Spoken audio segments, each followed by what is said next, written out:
दोस्तों, तारीख थी 30 अक्टूबर 1984 की। दोपहर इंदिरा गांधी ने जो चुनावी भाषण दिया उसे हमेशा की तरह उनके सूचना सलाहकार HY शारदा प्रसाद ने तैयार किया, लेकिन अचानक उन्होंने तैयार आलेख से अलग होकर बोलना शुरू कर दिया। उनके बोलने का तेवर भी बदल गया।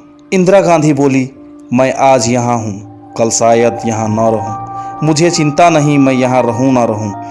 मेरा लंबा जीवन रहा और मुझे इस बात का गर्व है कि मैंने अपना पूरा जीवन अपने लोगों की सेवा में बिताया है। मैं आखिरी सांस तक ऐसा करती रहूंगी और जब मैं मरूंगी तो मेरे खून का एक एक कतरा भारत को मजबूत करने में लगेगा। दोस्तों, कभी कभी नियति शब्दों में ढलकर आने वाले दिनों की तरफ इशारा करती है। भाषण के बाद जब वे राजभवन लौटे तो राज्यपाल विशंबरनाथ पांडे ने कहा कि आपने अपने हिंसक मौत का जिक्र कर मुझे हिलाकर रख दिया। इंदिरा गांधी ने जवाब दिया कि वो ईमानदार और तथ्यपरक बात कर रही हैं। दोस्तों, आज के इस वीडियो में हम लोग इंदिरा गांधी के जीवन की अंतिम दिनों के बारे में बात करने वाले हैं, इसलिए वीडियो में एंड तक बने रहें। दोस्तों, जब इंदिरा गांधी ये भाषण देकर दिल्ली वापस लौटी तो उस रात इंदिरा गांधी काफी थक गई थी और वो बहुत कम सो पाई। सामने के कमरे में सो रही सोनिया गांधी जब सुबह 4 बजे अपने दमे की दवाई लेने के लिए उठकर बाथरूम गई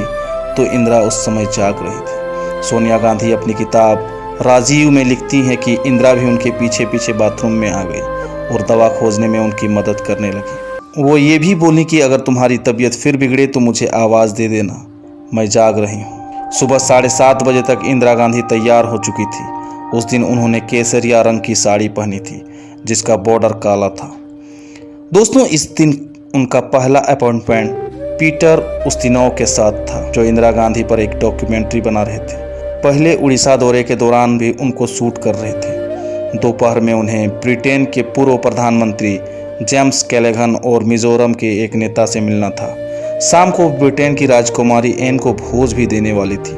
उस दिन नाश्ते में उन्होंने 2 टोस्ट, सीरियल्स, संतरे का ताज़ा जूस और अंडे लिए। नाश्ते के बाद जब मेकअप मैन उनके चेहरे पर पाउडर और ब्लशर लगा रहे थे तो उनके डॉक्टर KP माथुर वहां पहुंच गए। वो रोज इसी समय उन्हें देखने पहुंचते थे। दोस्तों, उन्होंने डॉक्टर माथुर को भी अंदर बुला लिया और दोनों बातें करने लगे। उन्होंने अमेरिकी राष्ट्रपति डोनाल्ड रीगन के ज़रूरत से ज़्यादा मेकअप करने और उनके 80 साल की उम्र में भी काले बाल होने के बारे में भी मजाक किया। 9:10 पर जब इंदिरा गांधी बाहर आई तो खुशनुमा धूप खिली हुई थी। उन्हें धूप से बचाने के लिए एक सिपाही नारायण सिंह काला छाता लिए हुए उनके बगल में चल रहे थे। उनसे कुछ कदम पीछे थे RK धवन और उनके भी पीछे थे इंदिरा गांधी के निजी सेवक नाथूराम। दोस्तों, सबसे पीछे थे उनके निजी सुरक्षा अधिकारी सब इंस्पेक्टर रामेश्वर दयाल। इस बीच एक कर्मचारी एक टी सेट लेकर सामने से गुजरा। उसमें उस्तिनोव को चाय सर्व की जानी थी। इंदिरा ने उसे बुलाकर कहा कि उस्तिनोव के लिए दूसरा टी सेट निकाला जाए। जब इंदिरा गांधी 1 अकबर रोड को जोड़ने वाले विकेट गेट पर पहुंची तो वो धवन से बात कर रही थी। धवन उन्हें बता रहे थे कि उन्होंने उनके निर्देश अनुसार यमन के दौरे पर गए राष्ट्रपति ज्ञानी जैल सिंह को संदेश भिजवा दिया है कि वो 7 बजे तक दिल्ली लैंड कर जाएं, ताकि उनको पालम हवाई अड्डे पर रिसीव करने के बाद इंदिरा ब्रिटेन की राजकुमारी एन को दिए जाने वाले भोज में शामिल हो सके। दोस्तों, तभी अचानक वहां तैनात सुरक्षाकर्मी बेअंत सिंह ने अपनी रिवॉल्वर निकालकर इंदिरा गांधी पर फायर किया। गोली उनके पेट में लगी। इंदिरा ने अपना चेहरा बचाने के लिए अपना दाहिना हाथ उठाया। तभी बेअंत ने बिल्कुल पॉइंट ब्लैंक रेंज से 2 और फायर किए। ये गोलियां उनकी बगल, सीने और कमर में घुस गई। वहां से 5 फुट की दूरी पर सतवंत सिंह अपनी टॉमसन ऑटोमेटिक कार्बाइन के साथ खड़ा था। इंदिरा गांधी को गिरते हुए देख वो इतनी दहशत में आ गया कि अपनी जगह से हिला तक नहीं। तभी बेअंत ने उसे चिल्लाकर कहा, गोली चलाओ। सतवंत ने तुरंत अपनी ऑटोमेटिक कार्बाइन की सभी 25 गोलियां इंदिरा के शरीर के अंदर डाल दी। बेअंत सिंह का पहला फायर हुए 25 सेकंड बीत चुके थे और वहां तैनात सुरक्षा बलों की ओर से कोई प्रतिक्रिया नहीं आई थी। अभी सतवंत फायर कर ही रहा था कि सबसे पहले सबसे पीछे चल रहे रामेश्वर दयाल ने आगे दौड़ना शुरू किया, लेकिन वो इंदिरा तक पहुंच पाते कि सतवंत की चलाई गोलियां उनकी जांघ और पैर में लगी और वो वहीं ढेर हो गए।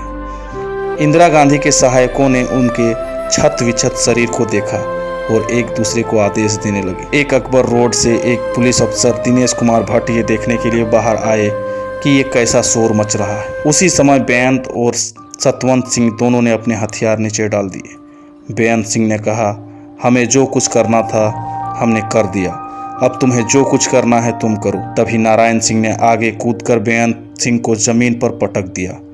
पास के गार्ड रूम से आईटीबीपी के जवान दौड़ते हुए आए और उन्होंने सतवंत सिंह को भी अपने घेरे में ले लिया। हालांकि वहां हर समय एक एम्बुलेंस खड़ी रहती थी, लेकिन उस दिन उसका ड्राइवर वहां से नदारद। इतने में इंदिरा के राजनीतिक सलाहकार माखनलाल फौतेदार ने चिल्लाकर कार निकालने के लिए कहा। इंदिरा गांधी को जमीन से आर.के. धवन और सुरक्षाकर्मी दिनेश भट्ट ने उठाकर सफेद एम्बेसडर कार की पिछली सीट पर रखा। आगे की सीट पर धवन, फौतेदार और ड्राइवर बैठे थे। जैसे ही कार चलने लगी, सोनिया गांधी नंगे पांव अपने ड्रेसिंग गाउन में मम्मी मम्मी चिल्लाते हुए भागते हुए आई। इंदिरा गांधी की हालत देखकर वो उसी हाल में कार के पीछे की सीट पर बैठ गई। उन्होंने खून से लथपथ इंदिरा गांधी का सिर अपनी गोद में ले लिया।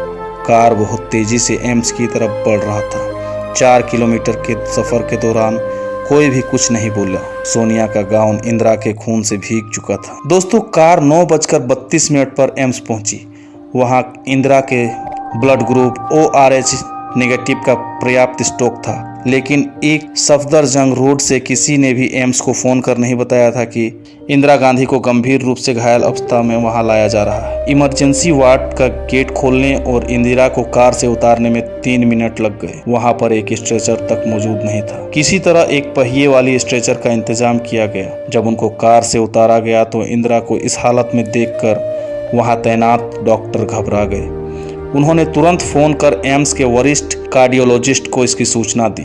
मिनटों में वहां doctor Guleria, doctor MM Kapoor और डॉक्टर M बालाराम पहुंच गए। कार्डियोग्राम में इंदिरा के दिल की मामूली गतिविधि दिखाई दे रही थी, लेकिन नाड़ी में कोई धड़कन नहीं मिल रही थी। उनकी आंखों की पुतलियां फैली हुई थी, जो संकेत था कि उनके दिमाग को क्षति पहुंची है। एक डॉक्टर ने उनके मुंह के जरिए उनकी सांस की नली में एक ट्यूब घुसाई ताकि फेफड़ों तक ऑक्सीजन पहुंच सके और दिमाग को जिंदा रखा जा सके। इंदिरा को 80 बोतल खून चढ़ाया गया, जो उनके शरीर की सामान्य खून का मात्रा का 5 गुना था। डॉक्टर गुलेरिया बताते हैं, मुझे तो देखते ही लग गया था कि वो इस दुनिया से जा चुकी है। उसके बाद हमने इसकी पुष्टि के लिए ECG किया। फिर मैंने वहां मौजूद स्वास्थ्य मंत्री शंकरानंद से पूछा कि अब क्या करना है, क्या हम उन्हें मृत घोषित कर दें। उन्होंने कहा नहीं। फिर हम उन्हें ऑपरेशन थिएटर में ले गए। हार्ट एंड लंग मशीन से जोड़ दिया, जो उनके रक्त को साफ करने का काम करने लगी और जिसकी वजह से उनके रक्त का तापमान सामान्य 37 डिग्री से घटकर 31 डिग्री हो गया। ये साफ था कि इंदिरा इस दुनिया से जा चुकी थी, लेकिन तब भी उन्हें एम्स की 8वीं मंजिल स्थित ऑपरेशन थिएटर में ले जाया गया। डॉक्टरों ने देखा कि गोलियों ने उनके लीवर के दाहिने हिस्से को छलनी कर दिया है। उनकी बड़ी आंत में कम से कम 12 छेद हो गए थे और छोटी आंत को भी काफ़ी क्षति पहुंची थी। उनके एक फेफड़े में भी गोली लगी थी और रीढ़ की हड्डी भी गोलियों के असर से टूट गई थी। सिर्फ उनका हृदय सही सलामत था। दोस्तों, अपने अंगरक्षकों द्वारा गोली मारे जाने के लगभग 4 घंटे बाद 2:23 पर इंदिरा गांधी को मृत घोषित कर दिया, लेकिन सरकारी प्रचार माध्यमों ने इसकी सूचना शाम 6 बजे तक नहीं की।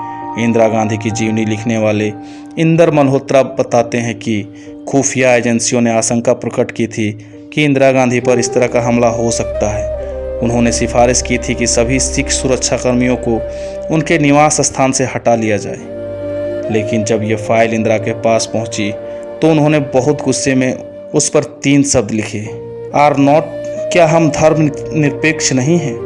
उसके बाद ये तय किया गया कि एक साथ 2 सिख सुरक्षाकर्मियों को उनके नज़दीक ड्यूटी पर नहीं लगाया जाएगा। 31 अक्टूबर के दिन सतवंत सिंह ने बहाना किया कि उनका पेट खराब है, इसलिए उसे शौचालय के नज़दीक तैनात किया जाए। इस तरह बेअंत और सतवंत एक साथ तैनात हुए और उन्होंने इंदिरा गांधी से ऑपरेशन ब्लू स्टार का बदला ले लिया और इस तरह से भारत की आयरन लेडी की मृत्यु हो गई। तो दोस्तों, ये थी इंदिरा गांधी की मृत्यु से जुड़ी कहानी।